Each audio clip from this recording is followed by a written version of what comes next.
포르노의 황제, 업계에서 가장 더러운 노인 등으로 불렸던 무라니시 토오루는 아직 일본에서 AV 업계가 활성화되지 않았던 1980년대에 혼자서 감독, 카메라맨, 심지어 배우 역할까지 맡아 소화하며 무려 1000억에 달하는 수익을 올렸었던 일본의 전설적인 AV 감독인데, 그에 대한 이야기는 과거 넷플릭스에서 살색의 감독 무라니시라는 드라마로 미화를 시킨 적이 있지만, 허나 실상은 민자 배우를 출연시켰던 전과가 있고 직원들의 임금치불 및 혐한 논란을 일으켰던 일 때문에 사람들이 넷플릭스에 대해 많은 비판을 하며 범죄자를 지나치게 미화하는 거 아니냐 라는 말까지 하게 되었었는데, 오늘은 그가 이러한 논란들을 일으키기 전 과거에 도대체 어떤 인생을 살다가 AV 사업에 진출하게 되었었는지와 그가 감독으로 활동하며 저질렀던 여러 범행 및 파산 이후 어떤 발언으로 한국인들을 빡치게 했었는지 한번 정리해서 알아보고자 한다.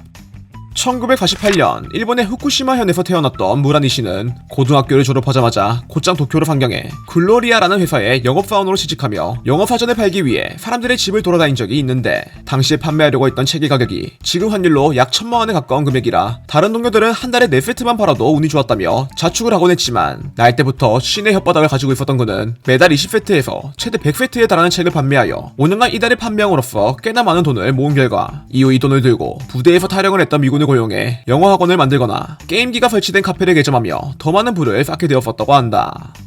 이후 신형 게임기 발표회를 보기 위해 오랜만에 도쿄에 들리게 되었던 무라니시 토오루는 길을 걷던 와중 우연히 비닐에 쌓여져 있던 성인 잡지를 보게 되자, 이때 갑자기 성인 잡지를 이용해 사업을 해봐야겠다는 생각이 들어 그 길로 카페 사업을 그만두고 키타오칸다라는 이름의 서점을 만들게 되었고, 이후 이 가게를 이용해 당시에 판매가 금지되어 있었던 노모 잡지를 판매한 결과 많은 사람들로부터 엄청난 사랑을 받아 서점의 점포를 48개까지 늘리게 되었지만, 얼마 안가 무라니시가 불법 잡지 판매 혐의로 집행유예 4년을 선고받는 바람에 그가 만들었던 서점 그룹이 개같이 멸망하며 야심차게 시작했던 노모 잡지 사업이 존망하게 되었었다고 한다.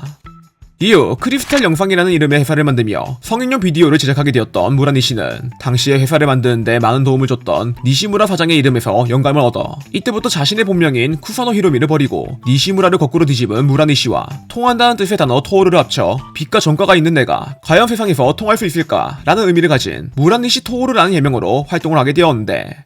초창기엔 쓰레기 같은 AV를 만들었던 탓에 대중들로부터 혹평을 받으며 엄청난 손해를 보게 되었지만, 이후 실패 원인에 대해 고민을 했던 그가 시행착오 끝에 본인이 직접 감독과 배우 그리고 카메라맨까지 맡아서 하는 3위일체 촬영법을 개발하여 이로 인해 사람들로부터 엄청난 인기를 얻던 도중 어느 날 그의 작품에 출연했던 한 여배우가 알고 보니 성인이 아니라 미성년자였다는 사실이 밝혀져 곧장 경찰이 그를 체포하는 바람에 이때부터 AV를 보지 않는 사람들 사이에서도 그의 악명이 퍼지게 되었었다고 한다. 이후 새로운 컨셉의 비디오를 만들기 위해 하와이로 날아가게 되었던 무라니시 토오루는 당시 진주만 상공을 비행하며 촬영을 이어가던 어느 날 그의 동향을 감시하고 있던 FBI가 그를 여권법 위반 혐의로 체포하는 바람에 무려 징역 370년이라는 구형을 선고받게 되었고, 이후 반년 동안 현지 감옥에 수감되게 되었던 그가 하나 10억 원에 달하는 변호사를 고용해 결국 벌금형을 선고받고 다시 일본으로 돌아오게 되었지만, 1988년에 또다시 성인이 아닌 여배우를 작품에 출연시키는 바람에 다시 경찰에게 끌려가 300만 원의 벌금을 내게 되었었다고 한다. 그러자 경찰에게 2번이나 적발됐다는 사실이 그를 흑화하게 만든 것인지 어느 날 무라니시가 갑자기 선거에 출마할 것이라는 뜻을 밝히며 전일본 나이프당이라는 이름의 정당을 만들어 선거운동을 준비하게 되었는데, 하지만 정당을 만든 지 하루 만에 또다시 미성년자 문제로 체포를 당해 여배우가 누나의 면허증을 가져와 그것에 깜빡 속아 출연을 시켜줬던 것이다 라며 본인의 혐의를 열심히 부정하게 되었지만, 재판부에서 1, 2 스트라이크도 아니고 3 스트라이크를 어떻게 믿냐며 그에게 징역 1년에 집행유예 5년을 선고해 다시 또 사람들에게 많은 욕을 먹게 되었었다고 한다.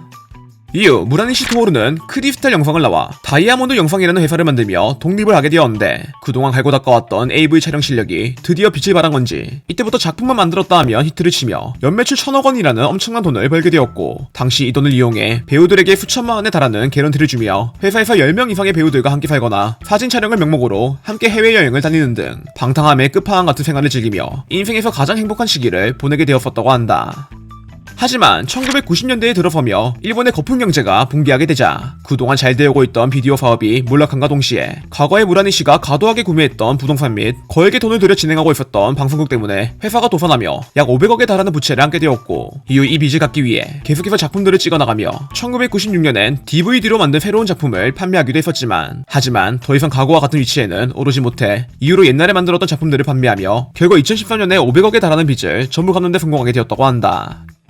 이외에도 여직원과 관련된 임금체불 논란 및 과거 여배우들을 상대로 강압적인 촬영을 진행했었다는 의혹이 제기돼 한동안 법적 싸움을 이어오게 되었던 그는 그러다 어느 날 본인의 트위터를 통해 위안부를 언급하며 위안부는 한국의 무들이었다. 아사히 신문에선 이들을 종군 위안부로 포장하며 반일 반정부 운동을 야기하고 수익을 내고 있다 라는 주장을 하여 이를 보게 된 한국의 네티즌들이 이딴 인간 이야기가 넷플릭스에 나오는 게 어이가 없다, 드라마로 범죄자를 미화하는 거 아니냐 라는 반응을 보이게 되었고, 이외에도 영화 기생충이 오스카를 탔다는 사실에 대해 비판을 하며 이 영화를 극찬하는 평론가들의 견식이 없어 보인다 라는 말을 하여 이걸로도 많은 욕을 먹었었다고 한다.